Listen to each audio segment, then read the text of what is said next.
So I've been working on my fire, and I think I've got it looking pretty good.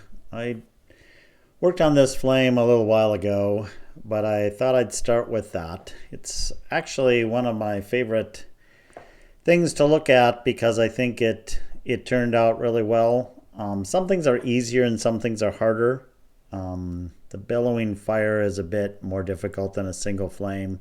But what I discovered when doing any fire effects is getting a good image to work with is critical. It really makes the difference on a good looking fire effect and a bad looking fire effect.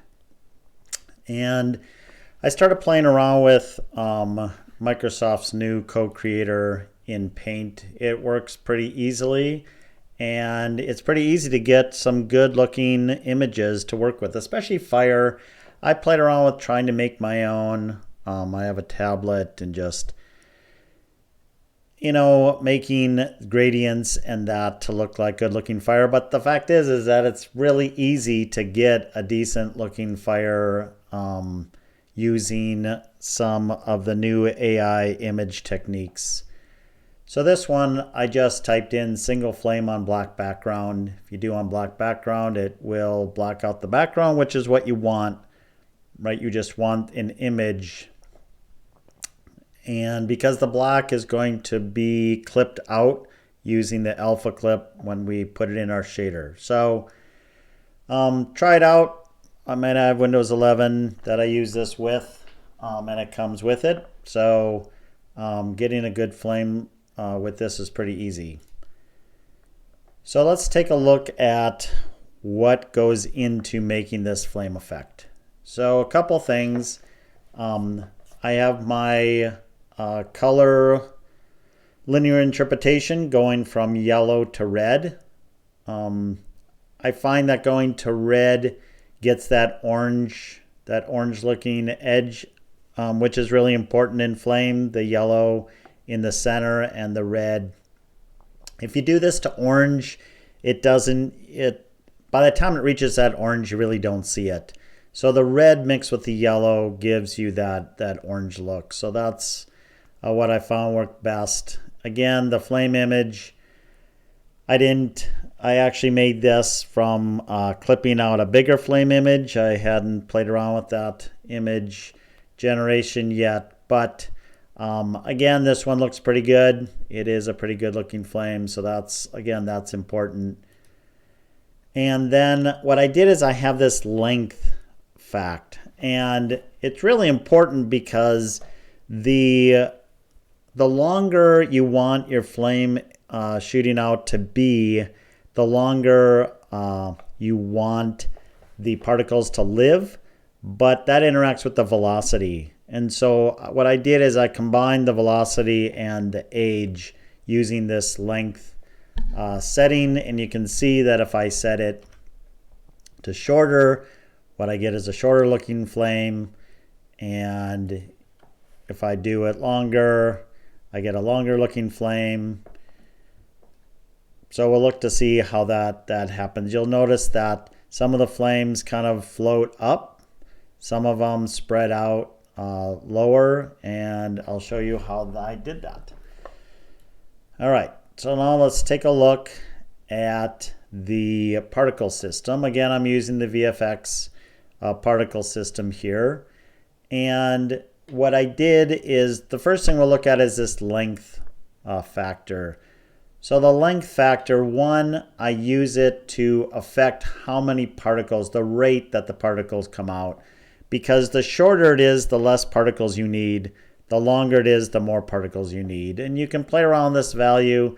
That really, really short one, this is probably a little too high for that, and I may want to affect that factor. Anything between like 8 to 10 to 20, it looks pretty good. When it gets really, really long, it starts to fall apart, but again, you can play with those values. So I take the length, I multiply it by a fixed value to get the rate.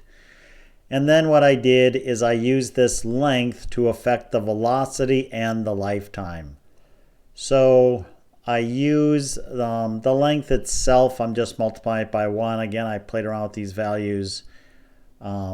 and then I multiplied it by a vector to affect both the x and the y velocity. So then I take the length and I was multiplying the x. The x velocity is going to be the one that shoots it out. The x velocity is going to, actually the y is going to go up or down and the x is going to go out. So this value is going to affect how fast it shoots out. This is going to affect a spread. So the longer it is, you want to affect the spread by the length. Again, you can play around with these values to get the look you want. Then the lifetime is going to go a random lifetime between two values, and I'm going to take the length and multiply it by 0.1 to get the smaller value, 0.2 to get the bigger value. Again, this is going to affect how dense, right, it is, because the longer they live, the further they'll travel out, but the faster they go out also affects how far it goes out. So by using this length and adjusting both the lifetime and the velocity, you can get a good density and you can get the length you want. Again, the length, it isn't like measured in meters or anything, it's just a value that you play around with till you get the look you want. The next thing is how to get some of these flames floating up. And so what I do is I affect the gravity. How much is gravity going to affect that particle and in what direction? So the negative gravity actually makes it go up and the positive gravity makes it go down. Actually, that's wrong. The negative gravity makes it go down. The positive gravity makes it go up. And so what I do is I just pick a random number and I want it to go down a little bit and I want it to go up quite a bit. So this number 1 affects its gravity to go up. And you'll see if I modify that value, you can see it spreads out way more going up. And so again, you can play around with that value till you get the look you want. 1 works pretty well. We get some of those flames kind of floating up. And if you get too many, again, the look is good because all the flames mesh together.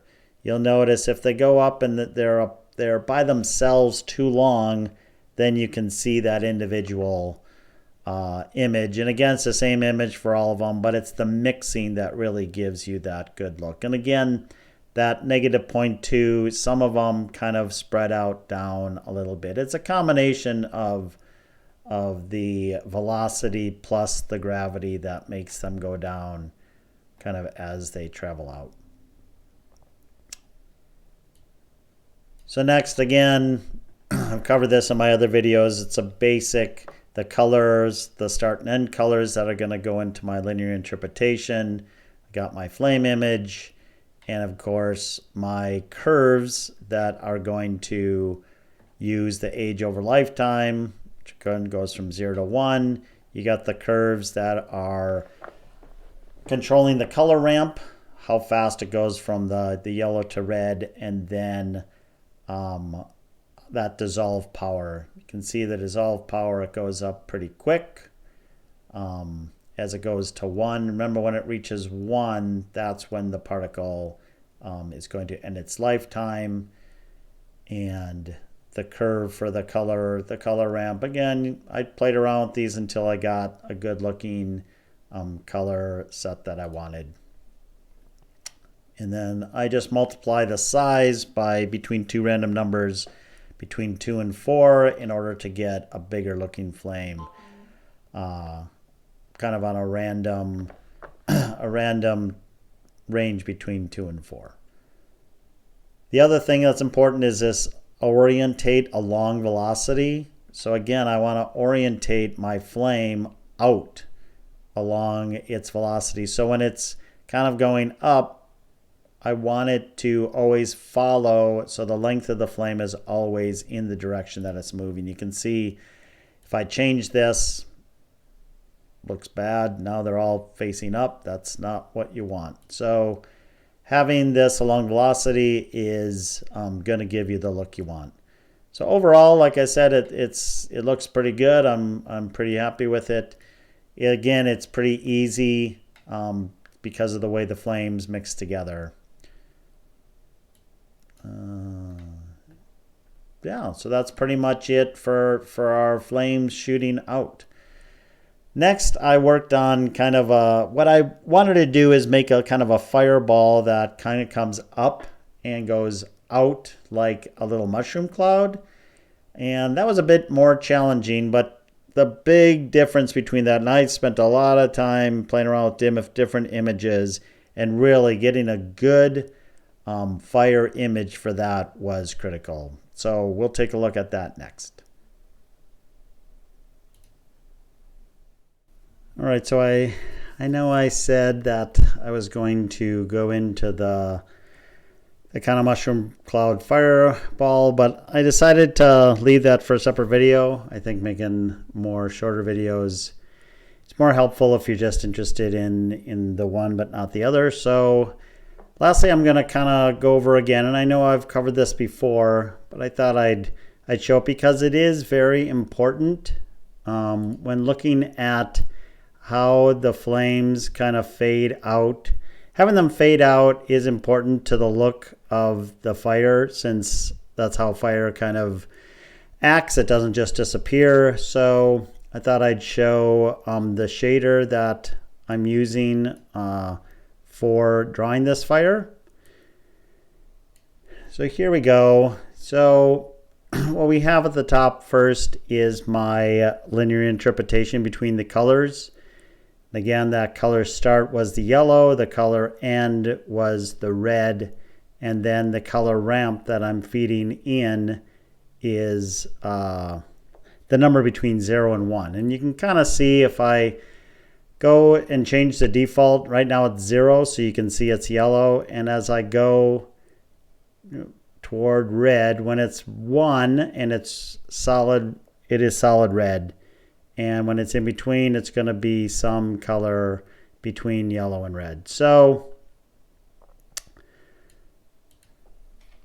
that is how the color ramp goes from that yellow. And really it ends up turning more orange because of how all the colors mix together as they go on the screen, which is why it's important to watch as you pick some of these. And that's why it's important that they're externalized so you can play around with them until you get the right look that you want. So of course we take that and we're going to multiply it by our texture. I usually use white textures. I did find that for my fireball, which I'll show in the next video, that I kept it the orange that it came in as versus monochromizing it to black and white. It really is using the brightnesses when we multiply it together. In this case, it is black and white multiplied by our color, which gives us our, in this case, solid yellow flame.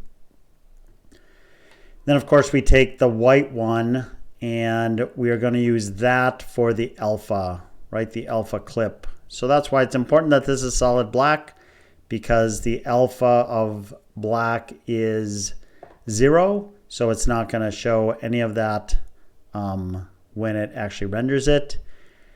And the brighter the color, the more solid it will be, which is why this looks pretty solid, but after you add that alpha, it's gonna look a bit more transparent in the lighter colors.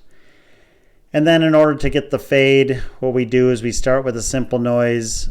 Again, this value is somewhat important because it's going to say what detail the noise is. The lower the number, the larger the color swatches are.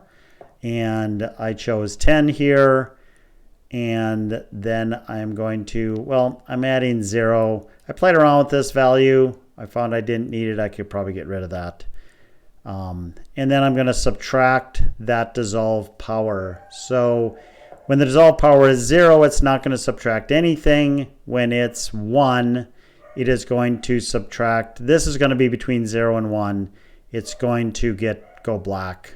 And it's black because the default color here is 1. Of course, if we change that to 0, you'll see that it changes to the same noise pattern. Say if it's 0.5, you can see that's what's going to happen as it goes down. You can see it's going to get more and more black, and those black areas are going to expand, which gives us the kind of look we want as it fades out. Especially for a flame, it works really well. Then I always want to clamp it between 1 and 0. And then I'm going to use that, multiply that by our both our alpha and our color, and feed that into the base color. Of course, our yellow, the one that's multiplied by the color, goes into the color, and the plain black and white one goes into our alpha.